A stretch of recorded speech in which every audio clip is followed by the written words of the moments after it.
si vous voulez, on va commencer le débat. Yanis, je crois que c'est ton quatrième film, comme je disais tout à l'heure, et je pense que celui-là, ça a été particulièrement difficile à réaliser. C'est vrai parce que le tournage de ce film d'abord s'est fait en beaucoup d'étapes. On a commencé en juillet 2019, vous savez ce qui s'est passé après, notamment l'épisode du Covid, avec les conséquences que vous imaginez au sein du mouvement social, et puis même au niveau des cinémas, tout ça, on savait que le lockdown, comme nous on l'appelait en Grèce, allait avoir des conséquences aussi pour pouvoir se retrouver collectivement par la suite. Donc on a temporisé pour cette raison-là, et aussi parce il se passait régulièrement des choses et on voulait vous tenir au courant de diverses manières. Vous savez que si vous le voulez, vous pouvez laisser votre adresse email à l'entrée. Il y a sur la table de presse, il y a une feuille sur laquelle vous pouvez laisser vos coordonnées pour recevoir un mail de temps en temps sur la situation en Grèce.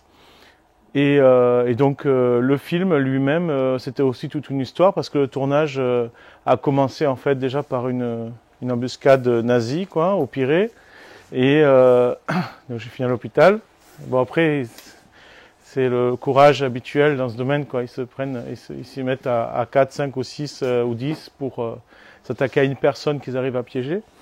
Et quelques temps plus tard, une succession d'agressions policières a commencé, pas seulement pour moi, hein, vis-à-vis de tous ceux qui filmaient dans le mouvement social. Bon, moi, je suis assez connu là-bas pour ça et j'ai le soutien des émeutiers, par exemple, quand je filme dans ce genre de situation.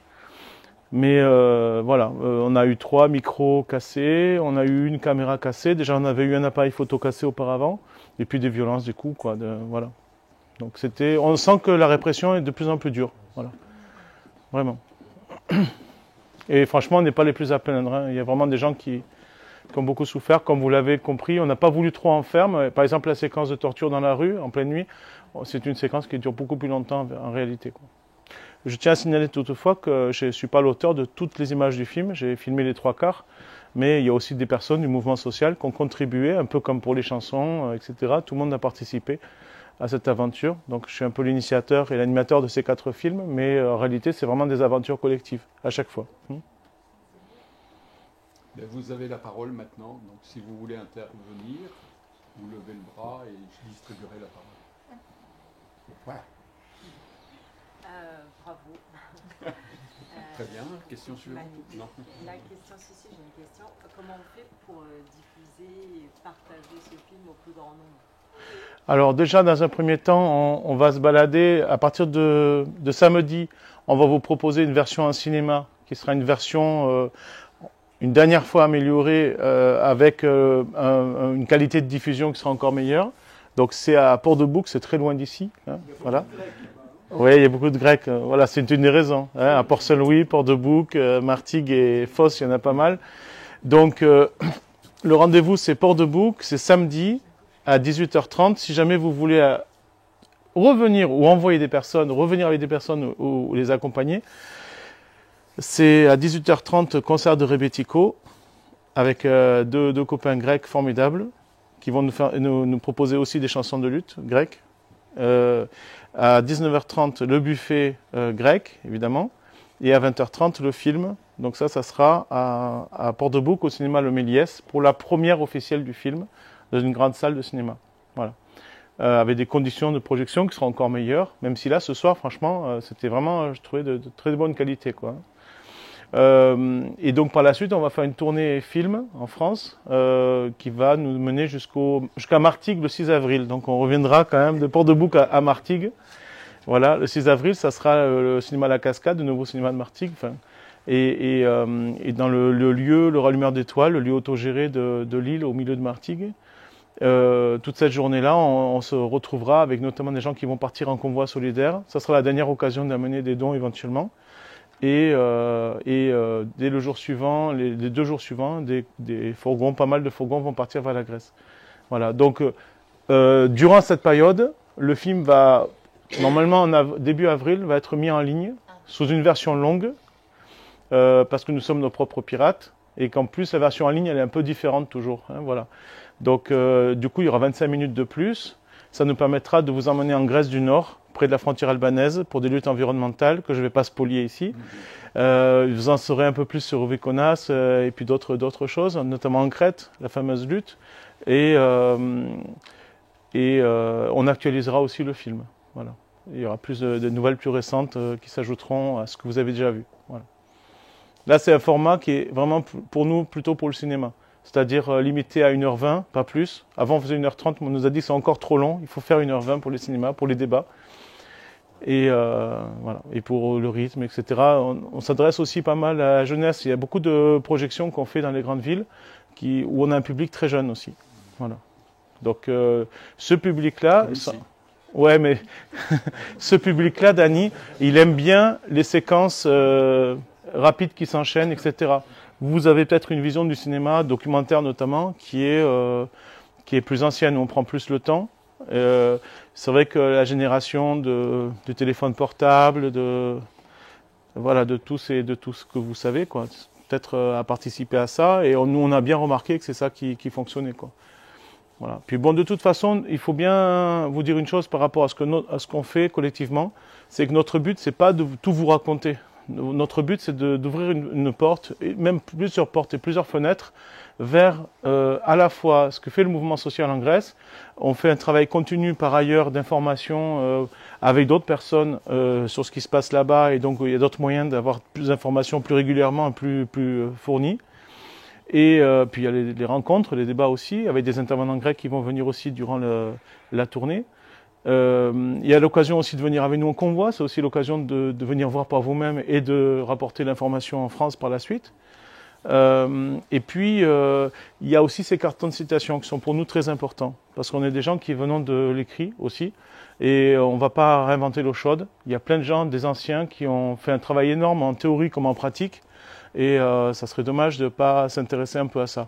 D'où l'importance de ces cartons de citation et aussi donc la table de presse qui est une continuation dans laquelle il y a quelquefois des marque-pages avec des cartons du film et des prolongements si ça vous intéresse. Voilà.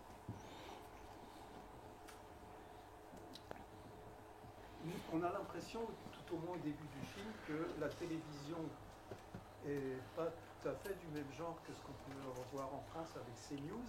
Ça a l'air d'être plutôt favorable. Ça dépend, ça dépend. J'ai trouvé que ce n'était pas foncièrement contre ce qui se passait.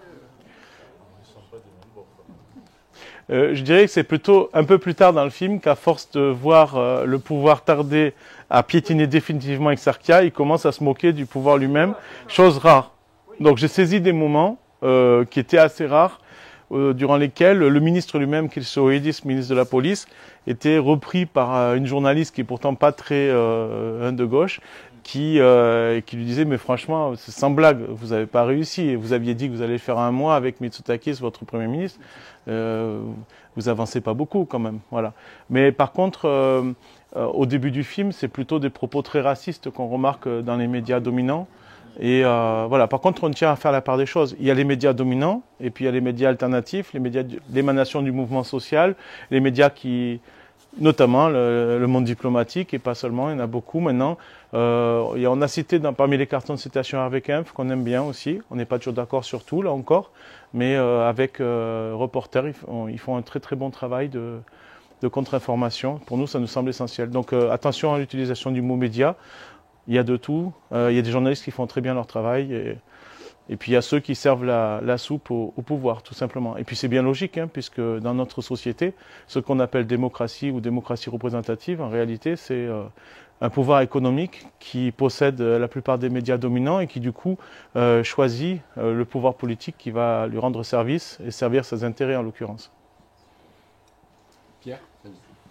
Quelle est la proportion de soutien par rapport à la population proche, on va dire comment vous l'estimez? Alors, c'est difficile de l'estimer, mais moi, ce que je remarque surtout, c'est que Uvikonas, le groupe Uvikonas, qui est vraiment le symbole du mouvement social en Grèce, qui ne se veut pas l'avant-garde, hein, ce n'est pas une avant-garde éclairée du mouvement social, mais quand même, c'est vraiment des gens qui sont sur une ligne de front, dont vous avez vu aussi quelques membres de la section féministe qui représentent en tout un tiers du groupe, en fait. Les femmes sont un tiers du groupe, ce qui n'est pas rien pour un groupe assez radical. Et donc ce groupe, il est très apprécié, il a une cote de popularité qui ne cesse de monter dans la population. C'est-à-dire que soit on déteste Rubikonas, c'est choquant, ils osent casser des vitres de supermarchés quand les employés sont mal payés, payés en retard 3 mois, 5, 6 mois de retard. Quelquefois en Grèce, il y a des cas complètement délirants de retard de paiement de salaire quand les heures supplémentaires sont payées aussi, parce qu'il y a aussi ça, quoi. L'exploitation sous toutes les coutures. Et donc j'ai une anecdote sur Rubikonas par exemple, c'est que mon fils Achille, aime beaucoup le foot autogéré bien sûr quand c'est possible, et puis sinon le foot en général, il aime bien suivre des matchs. Donc quelquefois il m'arrive de l'accompagner dans un bistrot, un café Nio comme on dit en Grèce, un café populaire quoi, pour aller voir un match sur un écran un peu plus grand. D'autant plus que nous on est plutôt ordinateur pour travailler, donc on voit les choses de cette façon-là. C'est pas très pour voir un match de foot, voilà. Et du coup il y a l'ambiance aussi populaire, c'est toujours plus sympa. Et à la mi-temps d'un match, il y a quelque temps, il y a un flash info. Et durant ce flash info, Rubikonas a encore détruit les bureaux de privatisation du bien commun en Grèce, quoi. Scandale, voilà, les journalistes sont éhontés, choqués par cela. Et en fait, qu'est-ce que j'ai vu moi dans la salle, et Achille aussi, on a vu des gens qui étaient super contents, qui ont dit oh bravo, ils l'ont fait, etc. J'ai entendu des hurlements, des applaudissements, quoi, voilà. Bref, il y a plein de gens qui ont conscience, pas tous, hein, mais beaucoup de gens dans la base sociale, ce qu'on appelle la base sociale, qui ont conscience qu'il y a non pas des Robin des Bois ni des Zorro, mais des gens qui discrètement, sous couvert d'anonymat pour la majorité d'entre eux, anonymement pour la majorité d'entre eux, de façon directe ou indirecte, grâce à la collecte d'informations, grâce à un travail de veille média, grâce à un travail de réseau internet et d'autres choses, de hacking aussi, arrive à saboter et à mettre des cailloux dans la chaussure du pouvoir, tout simplement, de différentes manières. Par exemple, dans le film précédent, L'amour et la révolution, vous avez montré comment ils détruisent les fichiers des surendettés, par exemple, et beaucoup de choses encore, quoi. Voilà. Donc c'est évidemment ça, c'est touchant pour la base sociale de voir ça. Et en plus, Rubikonas, depuis 1 an, même 2, fait beaucoup d'actions solidaires. Et notamment quand l'État est plus là, dans ses prérogatives sociales, ne garde que ses prérogatives punitives, c'est-à-dire l'armée, plus 35% de budget. En France, c'est plus 40% avec Macron cette année. La police, toujours plus de moyens, les courses à Eurosatory, etc. Donc, du coup, chaque fois qu'il y a des inondations, chaque fois qu'il y a des incendies, les pompiers, c'est pas leur faute, ils n'ont pas les moyens d'agir comme ils agissaient autrefois. Et du coup, le mouvement social a commencé à développer des actions, des initiatives autogérées dans ce domaine aussi. Donc, pour repérer les incendies à l'avance, en réseau, avec plein de gens qui se sont mis en réseau pour essayer de s'alerter mutuellement.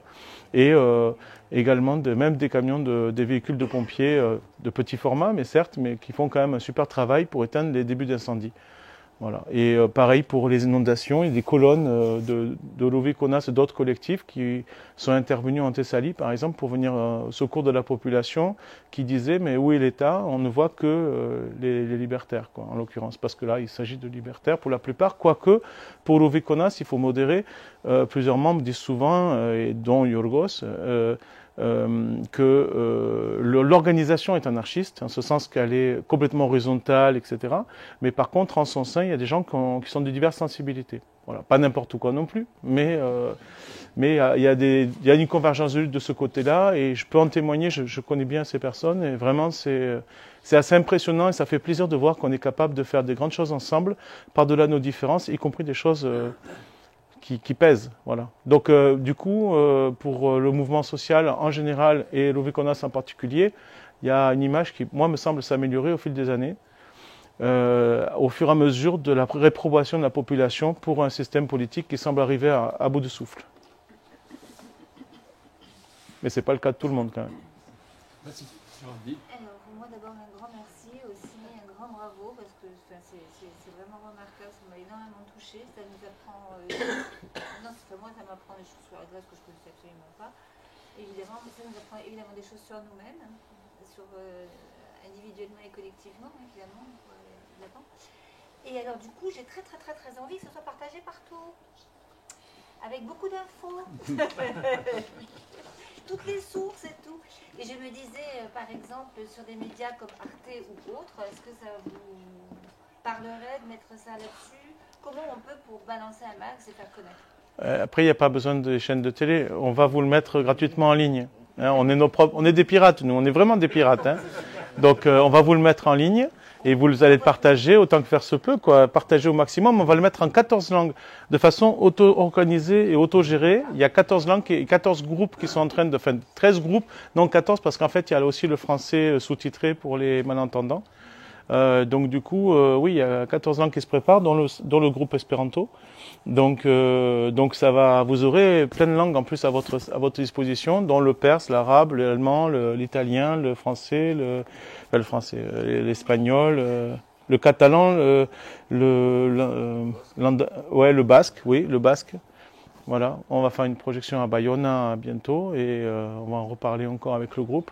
Donc oui, ça va être à votre disposition comme les films précédents. Les films précédents, ils sont sur la table de presse, d'accord, en DVD. Ils sont qu'à 10 €, entièrement au bénéfice des initiatives solidaires autogérées.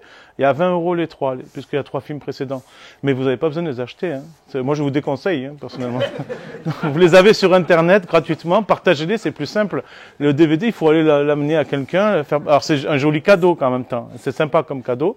Mais voilà, moi je vous dis, franchement, allez-y, partagez sur Internet. Pas besoin. Prenez plutôt des t-shirts, on a un problème. Les deux. Oui, mais il y avait une petite info sur les t-shirts, il n'y a pas des projets sur cette terre. Est-ce qu'on les a ou pas? Ah non, on l'a plus celui-là. On l'a eu en grec, mais on l'a plus. Ça, c'est la devise de la CIMAD. La devise de la CIMAD. On l'a eu en Grèce celui-là aussi. Ouais. Ouais.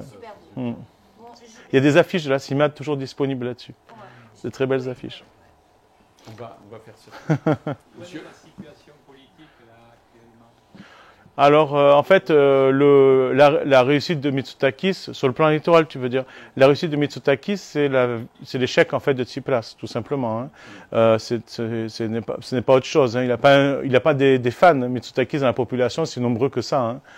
D'ailleurs, je crois que c'est le cas dans beaucoup de pays, ce problème aujourd'hui. Ça montre le désaveu politicien à tous les niveaux, qui fait que, bah ouais, je crois que les gens, pour ceux qui interviennent, qui sont de moins en moins nombreux, ils interviennent pour essayer d'éviter le pire. Et bon, on se demande d'ailleurs comment ils réfléchissent quelquefois. Et nous, en Grèce, Tsipras, pour résumer la chose principale, pour aller très vite, il a refusé d'appliquer le non-référendum, le fameux Oshi, non pas le Oshi à l'Odromio, mais le Oshi donc à l'Europe libérale. Et donc, un peu comme pour vous, le TCE, on leur a fait à l'envers. Hein, le TCE qui avait été refusé en 2005 en France, il est revenu par la fenêtre en 2008, c'est ça? 2007, avec le traité de Lisbonne, avec Sarkozy. Ouais. Mais bon, ça aurait pu être un autre, hein. Ça aurait pas changé grand-chose. Et donc nous, en Grèce, ouais. Et donc du coup, nous, François Hollande qui avait soutenu Samaras contre Tsipras en 2012, hein, qui avait appelé de façon implicite au JT en Grèce, juste avant l'élection de 2012, à voter pour la droite Samaras plutôt que pour Tsipras. Je tiens à vous le dire, il venait à peine d'être élu, Hollande. C'est un petit truc que j'aime bien raconter. Et donc, du coup, Tsipras, voilà, le référendum a dit largement non en Grèce et a demandé que soit poursuivi le travail de l'audit sur la dette de Éric Toussaint, par exemple, un superbe travail avec sa commission pour l'audit de la dette et qui montrait bien que cette dette était insensée à tout point de vue, à la fois dans son application, mais même dans ses causes, dans ses motifs, quoi. Et cela n'a pas été suivi des faits, quoi. Et c'est la grande faillite de Tsipras au pouvoir, quoi. Alors même s'il y a eu le mariage pour tous en Grèce, il y a eu, même si l'affaire n'est pas complètement terminée en réalité, il y a eu l'acquisition de la nationalité par le sol. Ça, c'est pas rien. C'est quand même un peu comme en France, la Révolution française. C'est quand même un symbole, quand même, l'acquisition de la nationalité par le sol. Par rapport à la question de la citoyenneté. Également, il y a eu quelques progrès qu'on a obtenus en descendant dans la rue, comme par exemple la scolarisation des enfants migrants sans papier. Voilà. Mais pour l'essentiel, il n'y a pas eu ce qui était promis dans le programme. Et en plus, je dois ajouter une petite anecdote, c'est que vous avez vu au début du film Mitsotakis prêter serment sur la Bible devant le patriarche de l'Église orthodoxe grecque. Tsipras n'a pas voulu prêter serment sur la Bible puisqu'il était athée et donc il a perdu immédiatement une partie de sa base électorale. Apparemment, ça a laissé des cicatrices très fortes et ça a participé aussi à son échec. un tout petit peu. C'est pas l'élément principal, mais ça a compté aussi parce que la Grèce, c'est quand même un pays assez clérical encore aujourd'hui et dans lequel il n'y a pas de séparation entre l'Église et l'État. Ça reste une tradition forte, notamment à cause de l'histoire de l'indépendance grecque après 400 ans d'Empire ottoman, pour les raisons principales. Donc, par rapport à ça, comment réagit l'Église par rapport au mouvement de l'exception? Elle est carrément à droite Ça dépend. Le patriarche, il est plutôt très réactionnaire. Du moins, c'est mon point de vue. Je pense qu'il est vraiment très réactionnaire, et ainsi que ses principaux acolytes. Par contre, il y a des petits popes un peu partout qui font du travail de terrain, qui sont proches du mouvement social. Il y en a, comme en France, il y en a aussi des curés, des prêtres. En Amérique du Sud, on a vu des choses aussi. Voilà, donc il faut, dans ce domaine aussi, pas mettre tout le monde dans le même sac, je pense. On l'a bien vérifié à nombreuses reprises. La révolution grecque, même, les popes ont participé, certains popes, à la révolution grecque, et non des moindres, quoi. Et aussi à la conservation de la culture grecque pendant 400 ans, durant lesquels, à certains moments, même le droit de pratiquer la langue était interdit, quoi. Pas tout le temps, mais à certains moments, il y a eu d'énormes problèmes de censure par rapport à la culture grecque. Et, donc du coup, voilà, l'Église orthodoxe grecque et les popes en particulier, les petits popes en particulier, ils ont leur histoire.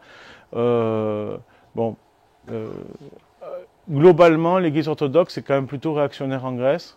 Plutôt du côté de la droite, mais il y a plein de petits popes qui sont localement engagés différemment. C'est une église. Voilà.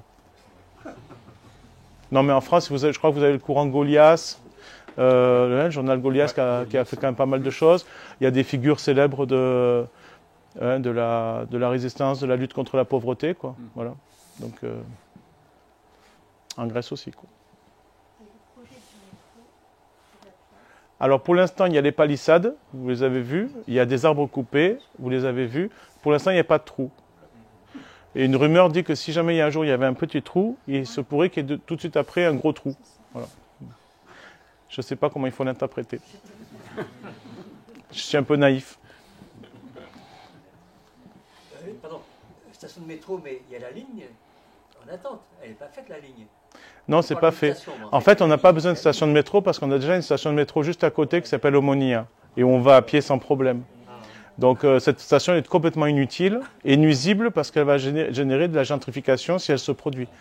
Et elle va nous priver d'une partie de la place qui était un endroit où, par exemple, on faisait des projections de nos films et on faisait plein de choses sur la place. Donc si jamais ça continue comme ça va poser énormément de problèmes à la fois à la vie dans ce quartier, le coût de la vie notamment, le type de population, parce qu'on parle de grand remplacement, mais le vrai remplacement, c'est le remplacement par la gentrification, c'est pas le reste. Voilà. Donc, du coup, oui, c'est une lutte qui n'est pas insensée, notamment aussi sur la colline de Strefi, pour empêcher des projets immobiliers divers qui veulent saisir les espaces verts, soit pour faire des parkings, soit pour faire des immeubles pour les touristes, par exemple. Voilà. Par exemple, alors, la population d'Exarchia qui n'est pas dans le squat, comment elle réagit comment ça se passe avec les gens qui étaient là, qui ne sont pas dans le quartier? Alors, il y a de tout. Il y a de tout. Concernant Exarchia, il faut savoir que les propriétaires dans le quartier, ils n'habitent pas dans le quartier en fait. C'est des gens qui sont plutôt locataires dans le quartier. Et d'ailleurs, c'est comme ça en Grèce à beaucoup d'endroits, dans les villes. Ensuite, j'ajouterais que les gens qui ne sont pas trop d'accord depuis 40 ou 50 ans, à mon avis, sont un peu lassés, quoi. Donc la plupart, ils sont partis. Donc c'est pour ça que globalement, ce quartier, c'est quand même un quartier qui n'est pas du tout seulement le quartier des anarchistes, mais aussi de la gauche en général. C'est un quartier d'une culture de gauche, musicale, qui a une histoire, notamment aussi communiste, avec l'insurrection de l'école polytechnique, qui a aussi cette couleur, des différentes luttes quoi, sur différents sujets. C'est aussi un quartier qui a protégé les migrants de différentes manières, et notamment les migrants, ils ont beaucoup souffert dans les années 2010 encore aujourd'hui, mais à l'époque, énormément de ratonnades, de violences groupées, de chasse à l'homme dans Athènes. Et c'est vrai qu'avec Exarchia, ils étaient tranquilles, quoi. Puis aussi, la police à l'époque rentrait encore moins dans le quartier qu'aujourd'hui. Et du coup, il y avait moins aussi de risques d'arrestation et d'envoi dans un camp. Donc du coup, ça a toujours été ce quartier depuis bien longtemps un havre, je dirais, pour des précaires. Voilà. D'ailleurs, dans ce quartier, on voit moins de gens dans la rue qu'ailleurs à Athènes. Est-ce que le quartier d'Exarchia est unique en Grèce? À Thessalonique, il y a aussi Non, le quartier d'Exarchia est unique en Grèce, même je crois que même en Europe, sous sa forme telle que moi je l'ai connue depuis toutes ces années. On va voir ce qu'il va devenir.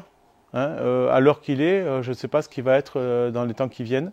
Mais je dois vous dire une chose, c'est que quand on piétine une fourmilière, il y a des fourmis qui partent partout, y compris sur le pied de la personne qui essaie de le piétiner. Et c'est ce qui se passe en ce moment à Athènes. C'est-à-dire qu'il y a de plus en plus d'animation et de soulèvement parfois dans d'autres quartiers.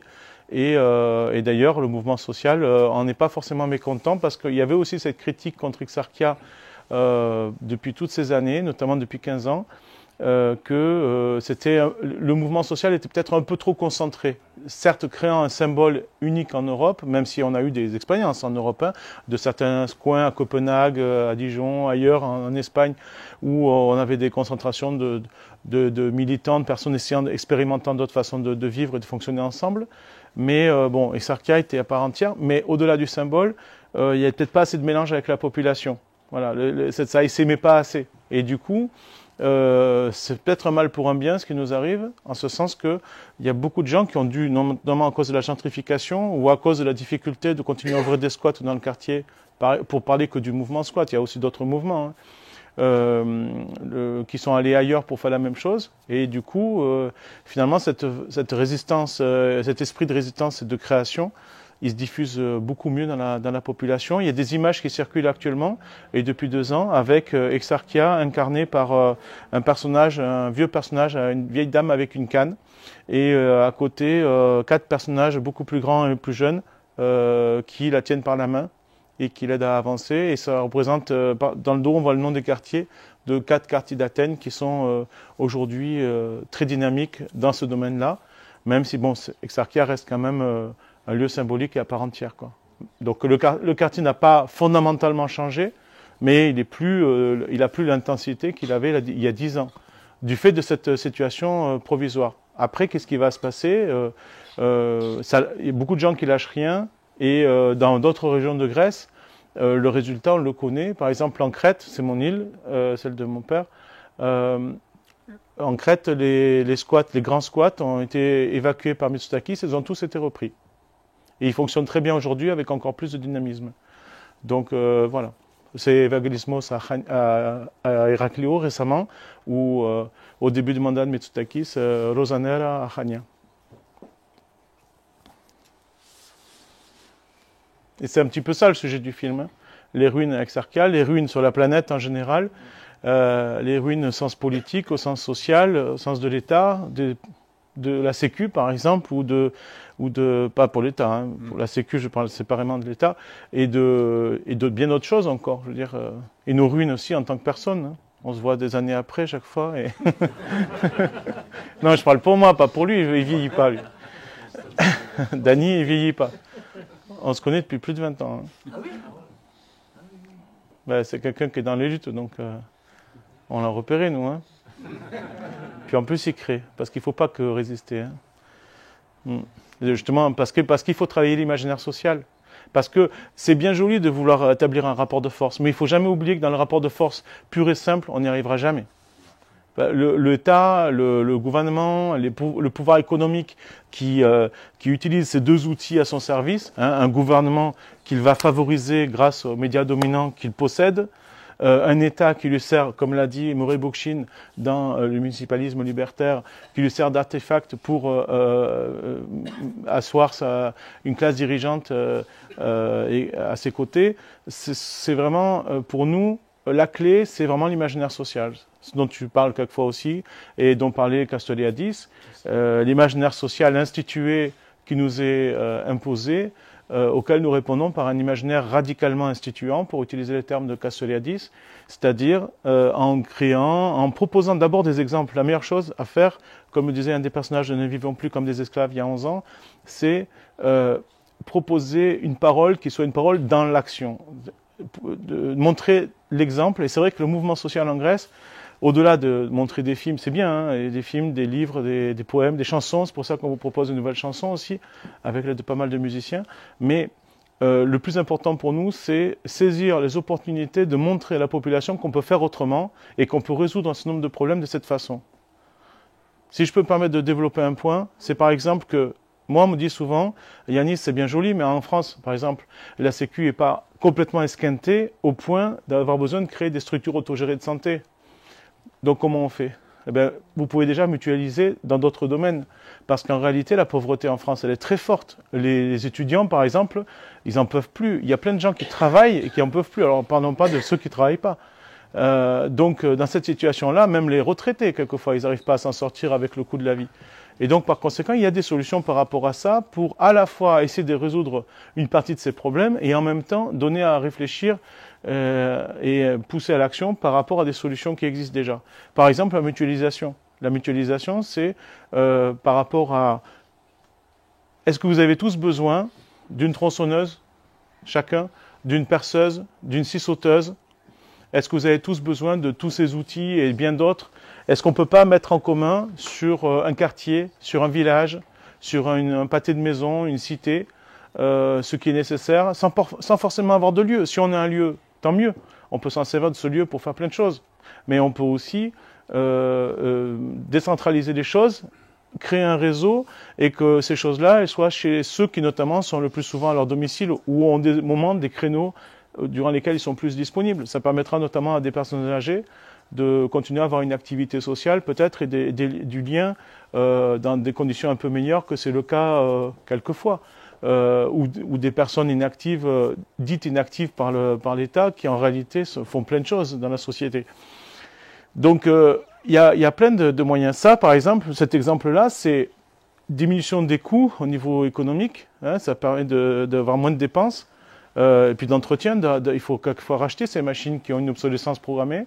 Deuxièmement, ça permet de diminuer l'empreinte écologique. Troisièmement, ça favorise le lien social au sens large du terme, pour être mieux dans sa vie et avec les gens, mieux se connaître autour, parce que la base, la clé pour changer la société, c'est déjà de mieux se connaître, pour pouvoir créer du lien, pour pouvoir échanger, mieux se comprendre et accepter que des gens n'aient pas le même avis que nous, parce qu'il va falloir le faire, ça. Il faut arrêter de rêver de l'uniformité d'une société et d'un mouvement social non plus, de la même façon. On est tous différents, on n'a pas le même parcours de vie, on n'est pas né au même endroit au même moment, c'est normal qu'on n'ait pas exactement les mêmes points de vue et la même façon d'agir. Donc tout ça, il faut l'accepter. On aime la diversité, c'est notre richesse. Donc faisons avec. Et tout ça, c'est grâce au lien social qu'on peut le développer. Et pour finir, en mutualisant, en fait, dans l'action, on propose déjà des solutions concrètes qui montrent un échantillon de la société de demain, quoi. Donc oui, mutualiser. Ça ne veut pas dire qu'on ne garde pas aussi notre jardin privé, des aspects de notre vie qui sont essentiels parce qu'on en a l'usage. Mais par contre, pour tout ce qui n'est pas vraiment nécessaire et qu'on n'utilise que 3 fois par an, pardon, hein, mais ça serait vraiment tellement plus logique d'agir ainsi. Il ne faut pas grand-chose pour se lancer et créer, comme les SEL l'ont déjà fait dans certains domaines, les systèmes d'échange locaux, créer des initiatives de ce genre. Ça se fait à Aix au niveau du cyclisme. Oui, bien sûr, bien sûr. Mais ça pourrait s'étendre à plein d'autres domaines. Ça se fait aussi via Solaris. Est-ce que tu peux répéter? Je n'ai pas entendu ce que tu as dit. Ça se fait aussi via Solaris. C'est un exemple. Oui, merci. Non, je voulais poser la question par rapport à la fatigue militante, parce que c'est une problématique qui n'est pas du tout abordée dans le film. Enfin, on parle... Vas-y. Dans le sens où on parle justement de motivation dans la lutte, etc. Mais ce côté de fatigue militante et même de dépression, c'est pas du tout abordé. Est-ce qu'il y a des soutiens psychologiques qui peuvent être mis en place avec Zarkia ou des choses comme ça? En fait, ce que j'évoquais juste avant sur le lien social, le fait de se fréquenter, de se connaître mieux les uns les autres, pour nous c'est la clé. En fait, depuis beaucoup d'années, il y a énormément d'occasions de passer du temps ensemble, en dehors du cadre militant, et ainsi de créer des liens très forts, au point de plus s'appeler camarades, mais sœurs, frères, etc., dans certains de ces mouvements. Certains de ces groupes que vous avez vus à l'écran, je ne vais pas dire lesquels, qui utilisent des termes très forts, qui utilisent des formules très fortes pour parler entre eux, etc. Ils se considèrent comme faisant partie d'une même famille, et en étendant l'idée, l'imaginaire, qu'on puisse l'étendre à toute l'humanité, quoi. Donc bon, voilà, vous allez dire on est des bisounours, mais en fait, non, en réalité, il y a cette idée que on est des noyaux d'une société future qui essayons de mettre en pratique un certain nombre des idées qui seules pourront nous permettre de nous en sortir par rapport aux 3 impasses qui sont devant nous, quoi. L'impasse politique, de continuer à nous soumettre à un système complètement absurde dans lequel des gens veulent absolument diriger et gouverner nos vies. Et finalement, donc l'enjeu, c'est de prendre nos vies en main, enfin, de sortir de la préhistoire politique de l'humanité, d'arrêter de considérer tout cela comme quelque chose d'inéluctable, alors que c'est pour nous un archaïsme, quoi. Pour nous, nous sommes encore sous l'Ancien Régime, pour le dire autrement. Sauf qu'il y a eu des petits changements, mais l'essentiel n'a pas vraiment changé. La deuxième chose, la deuxième impasse qui nous préoccupe beaucoup, c'est l'impasse tout simplement des inégalités sociales, quoi. En fait, même un enfant de 6 ans peut comprendre qu'on est passé de 200 personnes qui avaient autant que la moitié la plus pauvre de l'humanité à 8 personnes maintenant qui, à la surface du globe, ont autant que la moitié la plus pauvre de l'humanité. C'est facile de comprendre que ce creusement des inégalités sociales, il va devenir insupportable au bout d'un moment. Et puis la troisième chose, et c'est un paramètre que ne maîtrisaient pas, ne connaissaient pas nos anciens dans les luttes, ceux dont on évoquait tout à l'heure, les livres et éventuellement les cartons de citation, c'est tout simplement l'impasse écologique dans laquelle nous nous trouvons, quoi. La destruction de la planète par le capitalisme qui affirme qu'on peut développer une croissance infinie dans un monde fini, quoi. Et qui marchandise tout, quoi, jusqu'à la vie, quelle qu'elle soit, y compris la nôtre. Et donc, par conséquent, il y a une prise de conscience dans la population, un constat dans la population qui est largement partagé. C'est pour ça qu'il ne faut pas être pessimiste. Il ne faut surtout pas être pessimiste dans les circonstances actuelles. Ce constat, ce n'est pas seulement en France, hein. Dans beaucoup d'endroits sur la surface du globe, il y a des gens qui se rendent compte de plus en plus qu'on ne pourra pas continuer comme ça et ce constat, tant sur le plan du système politique, des inégalités sociales et de l'impasse écologique, il avance, quoi. La question, c'est celle du point de bascule. C'est-à-dire les solutions, les perspectives de solutions, l'idée toute simple que les alternatives, elles sont à portée de main, qu'elles sont déjà là dans la société. Elles sont déjà là, les alternatives. Il y en a plein des alternatives. Sauf qu'il faudrait basculer, avoir le courage d'avoir confiance en nous, finalement, hein, d'oser basculer les uns et les autres, tous ensemble, quoi. Et donc, du coup, le lien social qu'on évoquait au début, pour nous, il est l'une des clés, quoi. Arriver à créer plus de liens entre nous, aussi pour se faire plus confiance, parce que c'est pas seulement la confiance en nous-mêmes, c'est aussi la confiance aux voisins, quoi. Voilà. Et s'il y a des mouvements récemment qui se sont levés par rapport au climat ou par rapport à des problèmes écologiques comme les soulèvements de la Terre, par exemple, ou par rapport à la fin du mois, celui des Gilets jaunes, hein, qui est un mouvement spontané, qui n'est pas forcément très politisé au départ, mais qui exprime un ras-le-bol, ben, tout ça, fin du mois et fin du monde, c'est peut-être un même combat au bout du compte, quoi. Ouais. Je voulais vous demander, au niveau de la santé, est-ce que, je suppose qu'on a plein de gens qui ont des soutiens sur cette santé, Ouais. est-ce qu'il y a des gens qui peuvent suivre, est-ce qu'il y a des médecins, est-ce qu'il y a des infirmières ou des soignants qui font un peu un accompagnement un peu dans la durée des gens qui sont là? En fait, dans les dispensaires médicaux autogérés, la structure autogérée de santé d'Exarchia, par exemple, il y a des médecins qui donnent de leur temps pour plusieurs raisons. Bon, à Exarchia, ce n'est pas forcément le cas, mais ailleurs, il faut savoir que comme il y a des gens qui ont... Enfin, le public, les patients ont moins de remboursement que par le passé, comme ça commence à être le cas aussi en France. Je vois encore récemment, cette semaine, de nouveaux changements dans cette direction. Donc, vu que les remboursements de médicaments, par exemple, sont toujours... plus mauvais, pareil aussi pour les soins médicaux. Du coup, les gens osent moins se déplacer. Du coup, il y a moins de boulot pour les médecins. Vous comprenez? En Grèce, les médecins, ils ont moins de boulot depuis 15 ans. C'est pas un phénomène récent, hein, mais les médecins ont moins de boulot. Et alors qu'en France, vous mettez un an pour avoir certains rendez-vous. En Grèce, dans l'ensemble, c'est très rare, hein. Je veux dire, le dermato, vous pouvez le voir après-demain, quoi. Ou même dans la journée, quelquefois. Donc, je peux prendre que cet exemple. Non, mais n'allez pas en Grèce exprès, quand même. Ou alors, quoique le dermato en Grèce, ça peut être nécessaire pour certains.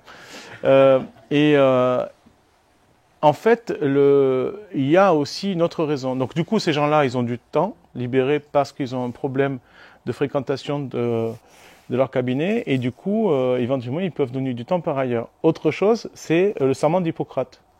C'est quand même des gens qui ont prêté un serment qui dit, en gros, depuis l'Antiquité, qu'on doit soigner aussi les gens qui ne peuvent pas payer. Et heureusement, il y a des gens qui ne l'ont pas oublié. On disait tout à l'heure qu'il ne faut pas mettre tout le monde dans le même sac. et bien c'est valable aussi pour les médecins, quoi. Il y a des médecins qui sont bénévoles dans des dispensaires médicaux autogérés, quelques heures par semaine, et qui permettent justement de répondre à cette interrogation, qui permettent de donner du temps, y compris des psychologues aussi, hein, y compris des gens dans d'autres domaines qui apportent une aide, quoi. Voilà. Et pas seulement des gens qui font du secrétariat médical ou qui vont faire des travaux dans les bâtiments. Voilà. Il y a aussi ça dans les dispensaires autogérés. Il y a aussi des gens qui aident à la logistique, tout simplement. Et puis il y a vous qui nous donnez par exemple des fauteuils de dentiste parfois, qui nous donnez récemment un dentiste à la retraite, quoi, qui nous a donné un fauteuil de dentiste avec du matériel. D'autres nous font passer des antalgiques. Voilà, c'est arrivé. On ne transporte pas de médicaments forts, hein, pour éviter d'avoir des soucis. Même si, en général, dans les convois, c'est plutôt les médecins, les infirmiers qui transportent ce matériel-là dans leur fourgon, hein, et qui font éventuellement quelques paperasses pour pas avoir d'ennui. Voilà. Une petite question du coup sur plutôt l'art et le street art dans Exarchia qui est omniprésent.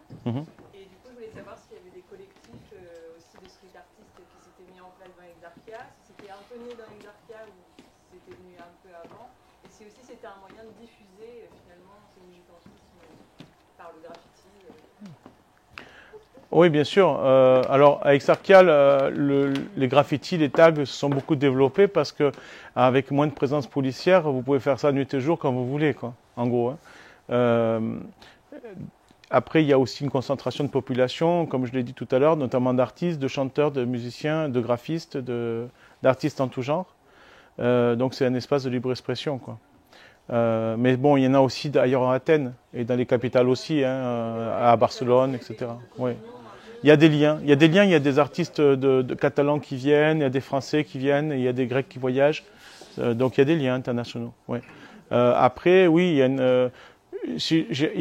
quelquefois il y a des copains qui n'aiment pas trop que je dise ça, mais je vais quand même le dire ce soir. Il m'est arrivé de le dire dans le passé et ça ne m'a pas toujours rendu service. Moi, je trouve vraiment sans intérêt de faire des tags, c'est même pas des graffitis, des tags qui ne veulent rien dire et qui sont uniquement des signatures. Et c'est une maladie, notamment dans les Bouches-du-Rhône. Je vois énormément. Mais à la rigueur, il vaut mieux mettre Olympique de Marseille ou autre chose. Je veux dire, soyez clairs, dites ce que vous avez envie de dire, exprimez-vous, quoi. C'est pas un problème. Dites ce que vous avez envie de dire, mais mettre votre signature partout, grimper, prendre des risques, risquer une amende ou risquer de se casser la gueule pour mettre votre signature, là, il y a un problème. On n'est pas dans la même logique, quoi. Exprimez-vous, dites ce que vous avez envie de dire. Et c'est ça, en fait, c'est ça que j'ai envie de dire aux plus jeunes. C'est vrai que quelquefois, voilà, c'est mal pris parce que certains disent que ça fait partie aussi de la culture du tag et tout ça, voilà. Et ils mettent pas cette signature, cette patte n'importe comment, bien sûr. Il y a un savoir-faire, il y a un style qui se sont créés, etc. Mais le fait de... Ouais, c'est des histoires de territoire aussi, tout ça, ouais, c'est vrai. Donc tu défends, tu vois, tout de suite, tu défends ça. Ouais, ouais. Mais nous, en fait, la devise mur blanc, peuple muet, c'est valable que si on a quelque chose à dire clairement, quoi. Et ce qui se pense bien s'énonce clairement. Il faut aller directement à l'essentiel, il faut utiliser des slogans percutants, inventer le slogan que vous voulez. Je pense qu'avec un dictionnaire de rimes, même par exemple avec des rimes en cron, vous pouvez trouver plein de choses. En rime en peine aussi, vous pouvez trouver. Donc vraiment, voilà, dans plein de domaines, Mais voilà, c'est dommage de ne pas s'exprimer un peu plus. C'est dommage de voir ici 95% de tags qui ne disent rien, en fait, qui ne disent rien. Voilà, je pense que ça vaudrait le coup d'éventuellement s'exprimer un peu plus. Ah non, c'est pas que toi, donc, hein, voilà. Pardon d'avoir dit ça, je suis un peu... Personnellement, je ne suis pas de cet avis. Je pense que vraiment, il faut s'exprimer par tous les moyens possibles, saisir tous les moyens possibles pour dire non, tout simplement. D'ailleurs, j'ai lu quelque part qu'il y avait une lutte, un challenge entre les graffeurs pour qu'on puisse voir leur signature sur tous les graphes de la région, quoi. Ça, je l'ai vu. Bref, donc une réaction personnelle par rapport à un combat, un beau combat, et qui a été gagné, donc c'est les plages de Paros. Ouais. Hein, par rapport à la privatisation des plages de Paros, c'est scandaleux que le domaine public soit emprunté par des gens qui ont profité dedans, les vacanciers, c'est les touristes évidemment qui sont là. Et moi, ça m'a inspiré quelque chose, et là je pense que je vais surprendre l'assistance. je ne supporte pas l'extension des terrasses de café à Aix-en-Provence. Je suis un vieil Aixois d'adoption. J'ai connu Aix, je voyais les façades d'immeubles. On a des beaux immeubles comme dans le centre-ville, n'est-ce pas? Je voyais les façades du Cours Mirabeau, les façades de la place des Quarts d'Heure, par exemple. Bon, c'est pas les plus belles, hein, la place des Quarts d'Heure, c'est différent. Bref, donc, il y a une extension de ces places, de café, quoi. Et c'est épouvantable. Et ce qui est remarquable, c'est que moi, je suis un vieil Aixois. Donc, je me rends compte, je vois la différence. Donc, je ne supporte pas. Je ne supporte pas. Mais ceux qui en profitent, les jeunes qui en profitent, eux, ils ne connaissent que ça. Pour eux, c'est un élément naturel. C'est comme dire, tous les touristes qui viennent à Aix, les Marseillais et autres qui viennent à Aix, c'est naturel tout ça. Et ils en profitent, bien sûr. Mais pour moi, non, ce n'est pas naturel. C'est pas naturel. Donc, pour moi, la période la plus heureuse que j'ai vécue ces dernières années par rapport au Covid, le Covid, les terrasses libérées. La ville libérée de ses terrasses. C'était merveilleux. Voilà. C'était bien pour les animaux aussi, hein, pour les animaux sauvages. C'est un petit peu hors sujet, non? Non, mais si, par rapport à la lutte sur les plages à Paros. Non, pas du tout. C'était gagné à Paros. Par contre, il faut que je vous précise quand même que à Paros, la plupart des plages qui ont été libérées, en fait, elles étaient libérées de quelque chose d'illégal. Même s'il y a eu aussi des débats par rapport à la frange légale louée sur le bout des plages, mais globalement, les avancées, elles ont surtout été dans ce domaine-là, c'est-à-dire qu'en fait, les cafés de plage et les loueurs de chaises longues et de parasols utilisaient 9 fois plus de surface que ceux qu'ils étaient autorisés à utiliser, et en plus en mettant de la musique techno à fond qui empêchait les gens de se mettre aux alentours. Enfin, vous avez vu l'ambiance qu'il y avait sur ces plages-là. Voilà, donc il y a aussi ce paramètre-là à prendre en compte. Peut-être que si ces locations de surface avaient été entièrement légales, ça aurait peut-être été un peu plus compliqué. Voilà. Même s'il y a eu aussi cette frange-là qui s'est posée, voilà, et c'est pas terminé d'ailleurs, même si la victoire est claire et nette, mais voilà, il y a d'autres îles qui sont concernées et ça donne des idées ailleurs apparemment, même jusqu'au cours Mirabeau, vous vous rendez compte? Bravo. Vous avez rien dit sur le foot autogéré, le sport autogéré? Alors, cette année de Jeux Olympiques en France, alors dans le film précédent, dans L'amour et la révolution, ça vous intéresse, il y a le basket autogéré, horizontal, coopératif, antifasciste, etc. Là, cette fois, c'était le... Enfin, qu'est-ce que vous en pensez? Est-ce qu'il faut jeter le sport avec le bébé sport avec l'eau du bain, ou est-ce qu'éventuellement on peut imaginer un autre sport? Ah bah oui. Ouais. Au contraire, Surtout le foot, quoi. Ça vous déçoit pas, même des gens qui aimaient le foot autrefois, de voir autant de fric, etc. dans ce sport, non? Il ne faut pas que le sport il s'inscrive purement dans une logique commerciale. Tant qu'il sera dans une logique capitaliste, avec des fédérations supranationales qui manipulent des quantités d'argent énormes, ça sera comme ça. Hein. Bon, après, il y a un problème pour la conscience politique. Je ne sais pas si la conscience politique globalement des Français est la même que la conscience politique des Grecs. Je n'ai pas l'impression. C'est-à-dire? J'ai l'impression qu'il y a plus de conscience politique en Grèce, parce qu'ils ont un passé qui est beaucoup plus lourd politiquement. Ouais. Ils ont quand même subi beaucoup de choses depuis beaucoup de dictatures. Ouais. C'est pas notre cas, quoi. Donc je pense qu'il y a une conscience politique beaucoup plus aiguisée, beaucoup plus exacerbée. Ouais, c'est possible. L'Empire ottoman, les colonels. Ouais. Mais les Grecs confirment, donc ça va. Les Grecs sont d'accord. Moi, je suis d'accord aussi, mais je suis un peu gêné de le dire. Je pense que c'est pas pareil, quoi. Ouais. Mais après, je dois vous dire que moi, en tant que franco-grec, ma mère est française, mon père est grec et je vis entre les deux pays depuis longtemps. Quand je voyage en Europe, dans d'autres pays, puisque ça m'arrive, franchement, moi, on me dit, franco-grec, tu t'intéresses à la lutte, c'est normal, français, grec. Ce qui veut dire que français, en Europe aussi, bon, les Français en général, je dois vous dire que les blagues que vous faites sur les Belges, c'est rien par rapport aux blagues qu'on fait sur vous partout ailleurs. Hein. Je tiens à vous le dire quand même, hein, parce que de Suisse, de Belgique, mais aussi d'autres pays d'Europe, en Angleterre, en Espagne, les blagues sur les Français, ça y va fort. Par contre, il y a une estime immense, jusqu'en Amérique latine, à plein d'endroits, pour le mouvement social en France. Et pour les moments majeurs du mouvement social en France, depuis la Révolution française, la Commune de Paris, les canuts, les ceci, l'autogestion, même 36, même si ça n'a pas toujours été exactement ce qu'on pouvait espérer, mais les grandes grèves de 36 par exemple, le CNR, le mars 1944, la création du CNR et tout ce qui s'est passé par la suite, mai 68 bien sûr, mais aussi beaucoup d'autres choses dont on parle moins. Et puis plus récemment, le modèle des ZAD en France a donné beaucoup d'idées ailleurs dans le monde. L'histoire des Gilets jaunes a beaucoup touché aussi, même si elle est complexe, mais néanmoins elle est très intéressante aussi parce qu'elle dit quelque chose de l'état de la population, de l'imaginaire social, de l'opinion publique. Elle dit beaucoup de choses en fait, hein. Ce qui veut bien dire qu'on n'est pas obligé de passer par un apprentissage politique pointu au sein d'organisations, de syndicats, etc. pour forcément réagir à un moment donné, se révolter, quoique cette révolte, elle peut prendre plein de formes différentes et le mot révolution n'est pas toujours associé au mot social. Donc il faut se méfier aussi. Mais néanmoins, voilà, ce qui s'est passé en France toutes ces années, et notamment les dernières années, la loi travail, les réformes des retraites, ça n'a pas toujours été des victoires, mais néanmoins ça a beaucoup touché ailleurs, quoi. Il faut que vous sachiez que la Grèce, c'est quelque chose qui intéresse beaucoup ailleurs en Europe et même dans le monde. On le voit puisqu'on a beaucoup de traductions, par exemple. Mais ce qui se passe en France, on nous interroge à l'arrivée des convois.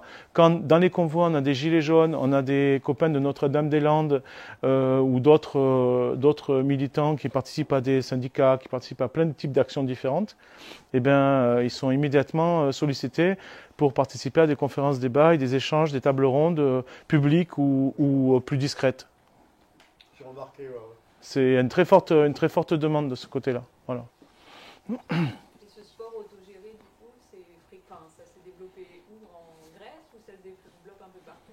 Ah oui, ça se fait ailleurs, même en France. En France, même, il y a des clubs de foot autogérés dans les Bouches-du-Rhône, il y en a, hein, qui fonctionnent sans président, avec qui véhiculent les valeurs que vous avez vues dans ce film. Ça existe, ça existe. C'est vrai qu'en Grèce, c'est quelque chose d'assez puissant, porté par une partie de la population. Mais voilà, je crois que vous êtes dans une région justement où par exemple, les valeurs antifascistes sont assez présentes dans le foot, il me semble. Même dans le club principal de votre région, même. L'OM, par exemple, est connu. En Europe, il y a un lien entre l'OM et AEK, qui est le club, comment dire, de haut niveau, le plus engagé par rapport à ces idées. D'ailleurs, à l'intérieur d'Exarchia, il y a bien sûr Astelas Exarchion, le club, l'étoile d'Exarchia, le club du quartier qui est autogéré, dans le basket, le foot, etc. Mais la référence, c'est plutôt AEK. Et vous avez vu peut-être récemment dans les échanges en Coupe d'Europe, les échanges entre Marseille et AEK, quoi, voilà, Olympique de Marseille et AEK. Oui, donc après, ça ne veut pas dire que sur le plan de la pyramide des décisions, sur le plan de l'autogestion des finances, etc., je pense qu'après, ça se limite quand même à l'antifascisme, aussi à des groupes de supporters qui peut-être ont une dimension populaire. Voilà, je pense que certains connaissent bien mieux que moi le sujet. Et ont d'ailleurs écrit sur le sujet. Mais je ne sais pas si tu veux dire un mot par rapport à ça. En Europe, qui prend de l'ampleur, il y a le club de San Paoli en Allemagne, qui prend de l'ampleur et qui a une base de supporters très très engagés politiquement. Et justement, il y a une scission entre le club et les supporters. Et donc, alors qu'ils sont en train de monter en première division allemande, ça serait une première pour le club. Justement, les supporters sont en conflit avec leur dirigeants pour justement pour promulguer ce type de foot-là. Bon, pas aussi développé, mais à une moindre échelle quand même. Il a étudié aussi un petit peu le cas des supporters de l'OM, de Virage Sud, c'est ça, qui sont assez positionnés sur les questions de l'antiracisme, l'antifascisme, qui l'expriment régulièrement, même si voilà, tout le monde a ses qualités, ses défauts, et il n'y a pas que des choses formidables qui se font. C'est le foot, l'univers du foot, quoi. Mais c'est un univers populaire et avec sa diversité. C'est le cas des Gilets jaunes, c'est le cas des mouvements syndicaux, c'est le cas de nos échecs et de nos réussites parfois. Voilà. Donc, si je devais ajouter une chose par rapport à ce qui a été dit tout à l'heure, on nous a parlé des cas de dépression dans la jeunesse et la population, dans le milieu militant par exemple, l'éco-anxiété, le désespoir de gens qui, d'autant plus quand on essaie d'agir, quand on essaie de faire des choses pour essayer de changer le cours de l'histoire à sa petite échelle et qu'on voit que ça bouge pas autant qu'on le voudrait et quelquefois même qu'on est dans un repli réactionnaire et dangereux. ça donne envie ça pousse à désespérer quelquefois. Il y a énormément de désespoir dans la jeunesse, même en Grèce, hein, c'est quand même un phénomène assez fréquent, quoi, hein.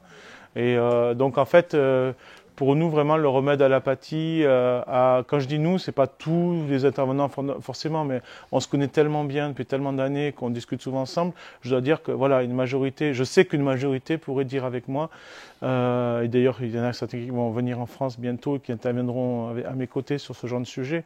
La solution à l'apathie, vous voyez ce que je veux dire, c'est vraiment quand on lâche tout, quoi. La dépression, donc là, on est dans un autre processus. La résignation, là, c'est encore plutôt autre chose. C'est que finalement, on abandonne la partie, en quelque sorte. On se dit qu'il n'y a pas d'issue possible, qu'on ne va jamais y arriver, quoi. Hein, et donc, dans les trois cas, en fait, pour nous, la clé du problème, elle est dans le soutien mutuel. Dans le soutien mutuel, c'est-à-dire qu'il ne faut pas lâcher, il ne faut pas se lâcher. Pour ne pas lâcher, il ne faut pas se lâcher. Il ne faut pas se laisser tomber. Si on sent qu'il y en a parmi nous qui commencent à baisser la tête, déjà rien qu'au niveau affectif, amical, etc., on fait attention aux gens autour de nous, dans notre famille, parmi nos amis, nos proches, professionnellement parfois, etc. Mais c'est valable aussi dans le milieu militant. Faisons attention un peu plus à nous parce que c'est un milieu dans lequel on connaît de grands moments d'émotion, mais aussi on connaît de grands moments de déception et avec des conséquences qu'on peut imaginer. Et notamment parmi les plus jeunes. Parce qu'on a plus d'attentes, on est quelquefois plus passionné et on a moins l'expérience de monter tel Sisyphe le rocher sur la montagne et le voir redescendre. Après, si on ne veut pas que les rochers redescendent des montagnes, notamment quand on manifeste tous les 15 jours, il faut peut-être envisager aussi de ne pas manifester tous les 15 jours, de faire une grève générale reconductible et d'utiliser d'autres moyens que ceux que nous imposent les permanents des centrales syndicales qui sont ensuite ces permanents de certaines centrales syndicales qui se retrouvent ensuite embauchés par les gens avec lesquels ils étaient censés négocier pour passer de l'autre côté du miroir, quoi. Et ça se fait régulièrement, je ne vais pas citer de nom. Donc, ces gens-là qui nous ont poussés pendant tant d'années à faire des manifestations, certes nombreuses parfois, hein, mais qui sont des manifestations où on se compte tous les 15 jours sans aller plus loin, comme si on n'était pas capable d'aller plus loin, ça pose quand même un problème. C'est-à-dire que si on veut vraiment changer les choses, on s'en donne les moyens, les amis. Il n'y a pas autre chose. Comme ça, ils n'ont pas de place dans les institutions européennes. Eh bien oui, il faut penser à eux. C'est peut-être donc du coup la société qu'on désire en termes d'organisation, il faut la penser aussi de notre côté. C'est-à-dire si on veut changer la société, il faut peut-être aussi qu'on pense aussi notre façon d'organiser le changement de la société, de préparer le changement de la société, nous-mêmes en essayant d'éviter de tomber dans les travers que justement on critique. Est-ce que c'est le mot de la fin? Si tu veux, avec plaisir.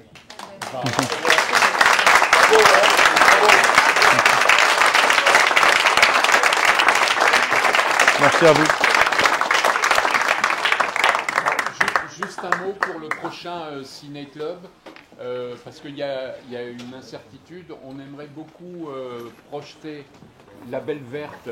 Ah ouais, Colin Serrault. De Colin Serrault. J'adore ce film. Ouais. C'est un film culte pour beaucoup de gens. Alors l'incertitude, elle est que l'animateur qui sera l'intervenant, pardon, ce sera Jean-Pierre Berland. Je pense que beaucoup parmi vous le connaissent. Il est économiste. Il a fait son doctorat sur la classe ouvrière aux États-Unis et surtout il était directeur de recherche à l'INRA, donc économiste et agriculture. Mais seulement il doit être opéré le 31 décembre et donc 31 janvier. Donc on ne sait pas dans quel état, lui le premier, dans quel état de santé il sera pour le 21 février. Donc c'est une option. Si elle ne peut pas se faire, on projettera Mélancolie ouvrière de Gérard Mordillat, où c'est l'histoire de la première femme syndicaliste qui a dû jouer fortement des coudes pour s'imposer dans cet univers d'hommes à cette époque-là. Voilà. Je voudrais vous dire une chose par rapport à ce que vous dit Dany à l'instant. Voilà, je voudrais vous dire une chose. À chaque fois qu'on fait une projection débat quelque part, donc il y a l'adresse d'email Et à chaque fois, on donne aussi les mêmes emails à l'organisation qui nous accueille, le collectif qui nous accueille, en l'occurrence ici les Amis du Monde Diplomatique, avec Dany à l'initiative et quelques autres. Et donc voilà, si ça dérange personne, de toute façon, vous pouvez vous désabonner, on n'est pas des spammers. Donc que ce soit d'une liste des uns ou des autres, que les infos sur la Grèce et tout ça, vous pouvez, on n'en envoie pas souvent, hein, on n'est pas des spammers en matière de mail, mais vous pouvez vous désabonner au bout de l'email, en bas de l'email. Ça, c'est par rapport au fait de laisser votre email sur la table de presse, si vous voulez bien, pour les de deux côtés, pour le double usage. Ensuite, concernant, vous avez dit que vous aimeriez bien partager le film quand il sera disponible, etc. Vous savez, il y a une très bonne façon de partager le film aussi, c'est de prendre l'affiche du film. Donc, cette affiche du film, n'hésitez pas à la prendre cadeau. Je veux dire, vous n'êtes pas obligé de mettre de l'argent dans l'urne. C'est marqué prix libre, mais prix libre, c'est aussi rien du tout si vous ne pouvez pas. Et donc, du coup, prenez l'affiche du film, n'hésitez pas à la mettre dans votre lieu de travail, si vous en avez un, dans vos toilettes chez vous, c'est un bon moyen de faire réfléchir les gens, quelquefois, parce que nos titres de films sont des slogans, donc voilà. Sur la voiture, mais bon, après, il n'y a pas que des amis hein, dans la rue. Voilà. En tout cas, ça peut être un support, ça peut être quelque chose de partagé par la suite. Oui, peut-être qu'un jour, vous ferez une projection privée chez vous, en petit groupe, à l'occasion. Donc voilà, n'hésitez pas, les affiches, elles sont faites pour ça. Et vous n'avez pas besoin de donner de l'argent pour ça. De même, vous n'avez pas besoin d'acheter nos DVD, les films sont sur Internet. N'hésitez pas à faire des cadeaux si vous voulez. 20 € les 3 DVD, c'est pas très cher. Mais sincèrement, c'est pas ça que le plus important. Le plus important, c'est les t-shirts. On veut se débarrasser. Au Chiarodromio, par exemple, notre ZAD à nous en Grèce, voilà, par exemple, on veut se débarrasser. Donc, si jamais que certains veulent prendre un petit t-shirt, vu qu'il va faire beau, il fait déjà beau d'ailleurs. Regardez, je suis en t-shirt ce soir. Voilà, donc n'hésitez pas. Et si vous serez un peu étonné des prix sur la table de presse des livres, en fait, on a un collectif d'éditeurs qui nous a donné des livres et avec son autorisation, pendant un mois, on vend ces livres neufs et récents à moins 50%. Voilà, donc il y a moitié moins pour vous et l'autre moitié, c'est uniquement pour la Grèce, ils ne prennent rien du tout. La demi-somme que vous payez est entièrement versée en Grèce. Voilà. Merci beaucoup et merci Dany.